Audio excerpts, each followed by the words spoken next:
Hey guys, PirateCaptainDark here bringing you my first ever narrated Wi-Fi battle. Before we get started on the battle, I just want to say a few things. First of all, thanks so much for all your support. It really means a lot to have people watching my videos and I appreciate it. Second thing I want to say is that I won't be narrating all my battles. It's not that I don't want to, but it takes a lot of time and I don't really have much of that nowadays. However, when it's not narrated, I'll make sure to include a scoreboard and some music. Lastly, I'm going to be uploading a video which I'm going to use to update my current status. So if you ever want to know what I'm working on or what I'm up to, that's the video you'll want to check out. Alright, time to get to the battle. This is a battle I had against a good friend called Cecil. I'll include a link to his channel in the description, so be sure to check him out after the battle. So we get this battle started off with my Machamp and his Yanmega. I knew I could take at least one hit from this thing, so I decided to stay in and go for the Stone Edge. And I'm right, because Machamp takes that Air Slash like a boss and goes for the Stone Edge and is able to take out this Yanmega in one hit. So great start for me, bad start for him. He's already down one Pokemon.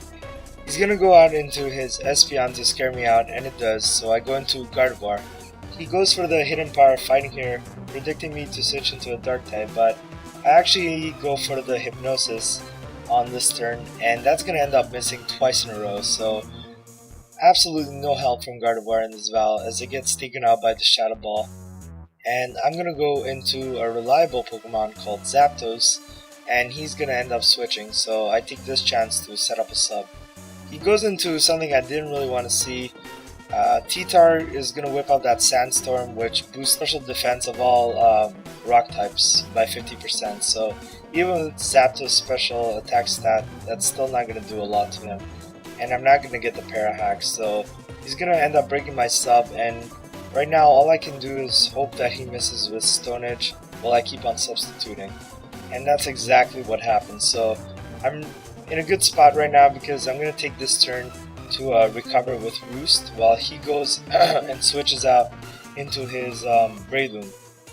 I don't know why he switched out into Breloom. I mean, Brelooms are weak to fire, and most Zapdos I know carry the Heat Wave, so this Breloom will be taken out next turn by my Heat Wave.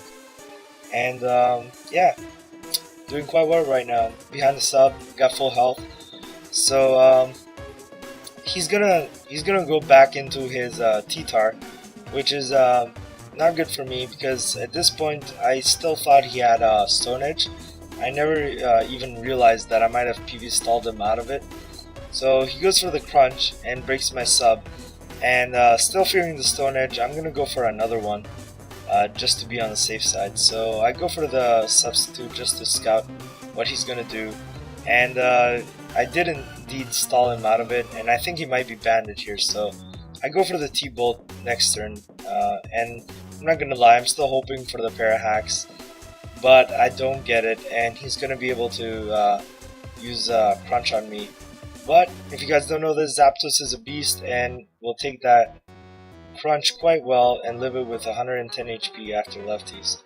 I go over to the T-Bolt and finally I'm able to take out this T-Tar with a useless crit, which didn't really matter. But Zapdos did his job in this battle. He was able to take out two Pokemon, and I'm not disappointed with his performance.